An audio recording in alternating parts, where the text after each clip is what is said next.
మరి ఉత్తరం చూద్దామండి. సుకన్య రాజమండ్రి నుంచి రాస్తున్నారు. మూఢ విశ్వాసాలు అని అంటూ ఉంటారు కదండి, అలాంటివి కొన్ని చెప్తారా, తెలియచేయగలరు అంటూ రాస్తున్నారు. మనని మనంగా కొద్దిగా పరిశీలించు చూసుకుంటూ ఉండాలి. మూఢ విశ్వాసం అనేది మనం ఆలయంలోకి వెళ్ళాం, దేవుడికి నమస్కారం చేస్తున్నాం. ఆ దైవం మీద ఉండేటటువంటి ఏ పుష్పమో అకస్మాత్తుగా కొద్దిగా జారి కింద పడుతుంది. ఆహా, ఎంత అదృష్టం అండి, ఎంత మంచి జరగబోతోందో. నేను లోపలికి వెళ్ళాను, ఆ పువ్వు అలామాంతంగా పడింది. ఓహోహోహో అనుకోవడం. ఇది చూడడానికి, వినడానికి, అనుభవానికి మంచిగానే ఉంటుంది. కానీ దీనికి రెండవ పక్షం ఆలోచిస్తే, అటుపక్కకి తిరిగి ఆలోచిస్తే, మనం వెళ్ళేసరికే దేవాలయంలో ఉండేటటువంటి ఆ ఏదో దీపం కొద్దిగా తాత్కాలికంగా ఘనమైందని అనుకుందాం. ఘనం అంటే ఐడియా అర్థం, కట్ రిపీట్. ఘనం అంటే అర్థమైందిగా, గబుక్కుని అయిపోయింది. అయ్యో, ఇంట్లో ఎవరికైనా ఆపదైనా జరుగుతుందేమో, నేను వెళ్ళేసరికి అలా జరిగిపోయింది, బాబోయ్ ఏమైపోతుందో, దేవాలయం మెట్లు ఎక్కుతుంటే జారి కింద పడిపోయాను, ఏం జరుగుతుందో. ఇది మూఢ విశ్వాసం. అటుగాను ఆలోచించకు, ఇటుగాను ఆలోచించకు. చాలామంది ఇలాంటి మూఢ విశ్వాసాల భయంతో చాలా ఇబ్బంది పడిపోతున్నారు ఈ రోజుల్లో. చాలామంది అదే పద్ధతిలో ఉన్నారు. ధైర్యం కావాలి. భయంతో భక్తి ఏమాత్రం సరికాదు. ధైర్యంతో భగవంతుడిని ఆరాధించాలి. చాలామందికి భయం ఈవేళ. ఆ భయం కారణంగానే ఇదంతా జరుగుతుంది. ఎప్పుడూ అలా చేయకూడదు.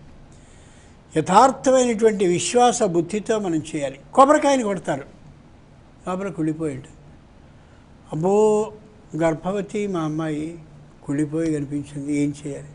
అక్కడ ఎవడో నాబోటి అజ్ఞాని తెలిసి తెలియని వాడు ఉంటాడు. కుళ్ళిపోయిందమ్మా, ఇంకేముంది, ఏదో తేడా జరుగుతుంది, నన్ను అడక్కమ్మా, నేను చెప్పకూడదు, వెళ్ళిపోతున్నాను, అట్లాంటి మాటలు అంటాడు.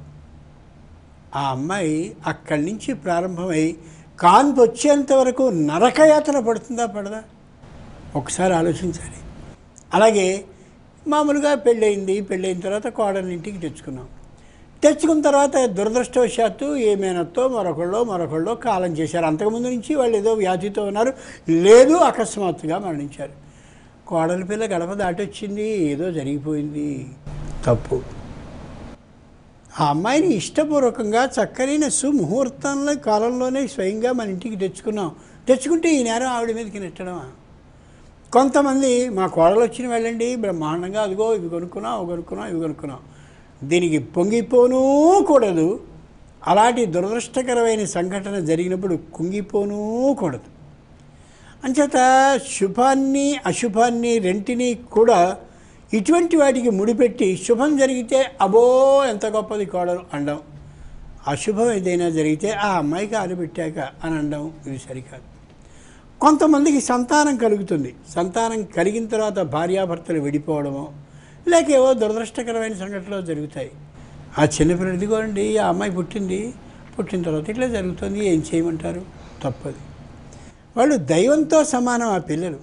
ఆ పిల్లలని తీసుకుని వాళ్ళకి ఈ నేరాన్ని అంటగట్టడమా? నువ్వేదో మహాపాపిష్టి పని చేసావు కాబట్టి నీకు జరిగినటువంటి నేరాన్ని, నీకు జరిగినటువంటి సంతానానికి ముడివేసి వాళ్ళని ఇబ్బంది పెట్టడమా? ఎంత తప్పు, సరికాదు. ప్రాచీనులు ఎవళ్ళు కూడా ఇట్లాంటి దాన్ని అంగీకరించరు. ఒక్క వాక్యాన్ని చెప్పి దీన్ని ఆపుదాం. దురదృష్టవశాత్తు ఏదైనా దుశ్శకునం కానీ వస్తే వెంటనే అక్కడ ఆగిపోయి వాళ్ళు చూస్తుండగానే లోపలికి వచ్చేసి కాళ్ళు గడిగేసుకుని కూర్చుని ఏదో చేసేసి వాళ్ళ మనసు గాయపడేలా ప్రవర్తించడం ఉంది, అది సరికాదు.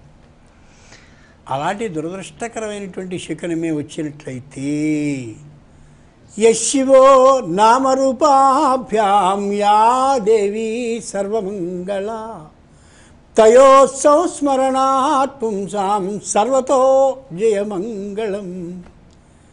ఏ శివుడున్నాడో, ఏ సర్వమంగళ అందరికీ శుభాలనే కలిగించేటటువంటి అమ్మవారుందో, ఆ ఇద్దరినీ కానీ తలుచుకున్నట్టయితే ఏ విధమైన దుశ్శకున ఫలితం ఉండకుండా శుభమే జరుగుతుంది. ఈ శ్లోకాన్ని చదువుకు వెళ్ళన్నారు. మీలాంటి వాళ్ళకి శ్లోకాలు వస్తాయండి, మాకేమొస్తాయి? శంకరుణ్ణి పార్వతిని అలా కలిసి ఉన్నటువంటి చక్కనైన అమోఘమైన రూపాన్ని స్మరించుకుని వెళ్ళు. శ్లోకాలే రావక్కర్లా, శ్లోకాల పక్కల మంగళవాద్య ధ్వనులు అక్కర్లేదు, దానికోసం నృత్యం చేయక్కర్లేదు. ఒక్కసారి పార్వతీ పరమేశ్వరుని బుద్ధిలో ఆరాధించుకుని నువ్వు వెళ్ళు. దుశ్శకున ఫలితం ఉండదు. అసలు దుశ్శకులవే మేము ఏమాత్రం అంగీకరించమండి, అది కూడా మూఢ విశ్వాసమే అంటారా?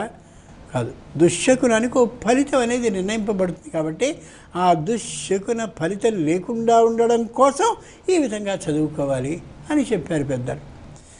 ఆ కారణంగా మనం గమనించాల్సింది ఏమిటంటే, దేన్నైనా సరే విశ్వాసం ఉండాలే కానీ మూఢమైనటువంటి విశ్వాసంతో ఉండనేయకూడదు అనేది దీని సారాంశం.